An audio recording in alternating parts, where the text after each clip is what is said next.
De Howard Phillips Lovecraft, el Necronomicon. El cuento, el libro.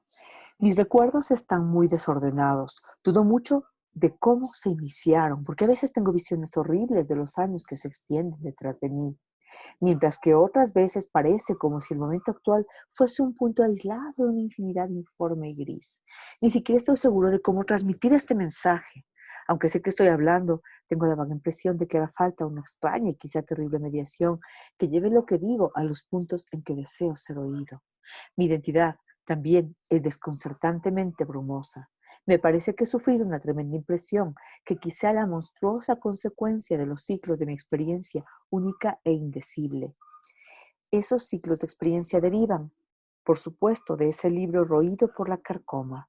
Recuerdo cuando lo encontré en una casa brumosa, cerca del río muy sucio y ologinoso, siempre cubierto de remolinos de brumas. Era una casa muy vieja, y los estantes, altos hasta el techo y llenos de volúmenes carcomidos, se extendían sin fin hacia las partes de atrás, por los cuartos y habitaciones sin ventanas. Había además grandes e informes montones de libros en el suelo y en toscos cajones, y fue en uno de esos momentos donde lo encontré. No sabía su título, y a qué le faltaban las primeras páginas, pero cayó abierto por el final, y su visión hizo que me tambalearan los sentidos. Había una fórmula, una especie de lista de cosas que hacer y que decir, que reconocí como algo nefasto y prohibido, como algo que yo había leído antes, en furtivos párrafos, con una mezcla de versión y fascinación, escrito por antiguos estudiosos de extraños y antiguos secretos del universo, en cuyos deteriorados textos me enfrascaba con deleite. Era la clave, la guía, para ciertos accesos y transiciones sobre la que los místicos han soñado y hablado con terror desde que la humanidad era joven, y que conducía a libertades y descubrimientos situados más allá de las tres dimensiones y de los reinos de la vida y la materia que conocemos.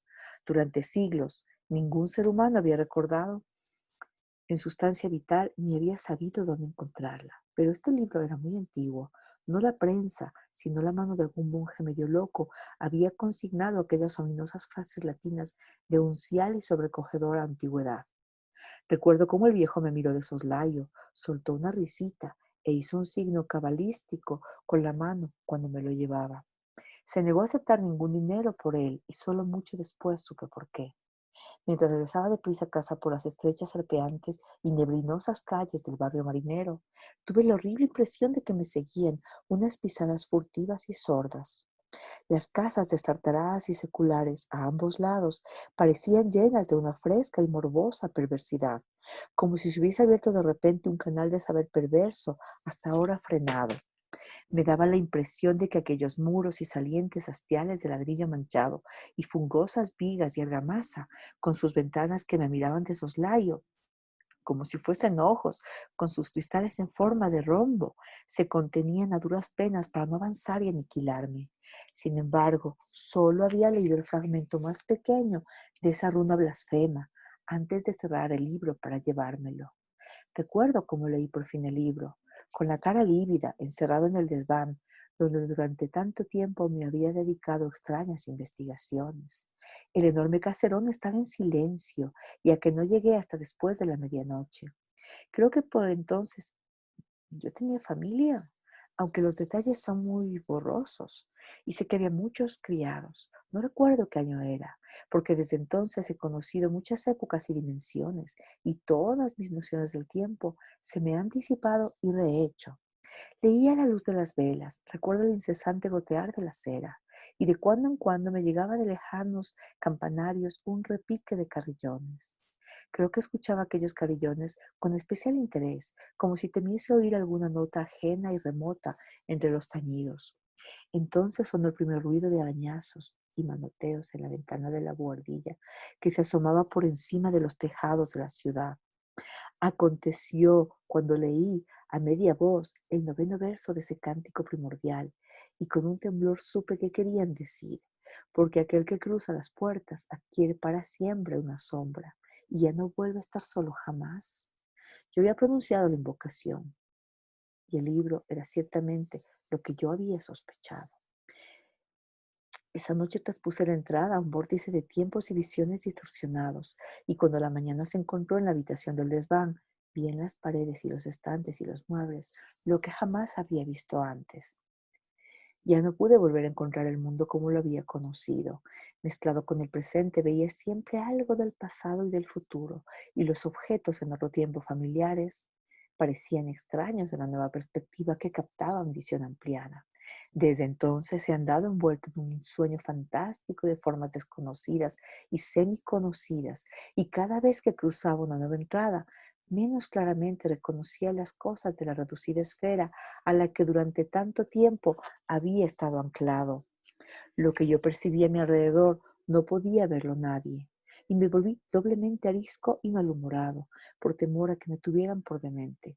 Los perros tenían miedo de mí, porque sentían la sombra exterior que siempre va conmigo, pero me sumergí más todavía en la lectura de libros y pergaminos ocultos y olvidados, a los que me guiaba mi nueva visión, y crucé nuevos umbrales de espacio y de formas de vida en mi trayectoria hacia el corazón del cosmos desconocido.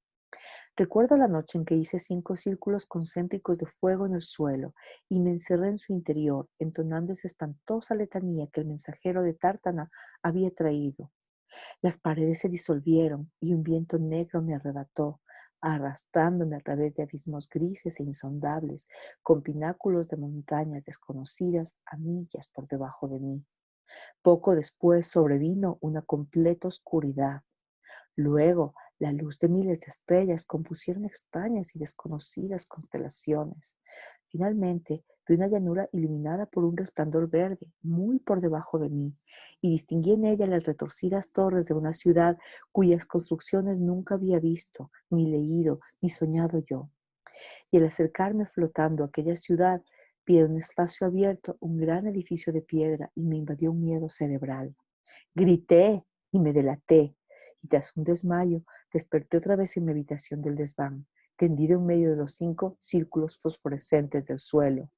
En el vagabundeo de aquella noche no hubo nada que fuese más extraño que las experiencias de las noches anteriores, pero sí sentí más miedo, porque sabía que estaba más cerca de esos abismos y mundos exteriores de lo que había estado antes. En lo sucesivo, he sido más precavido con mis fórmulas encantatorias, porque no tengo ningún deseo de separarme de mi cuerpo y de la tierra y quedarme en los abismos desconocidos de donde no podría volver. Hasta mañana, Micaela.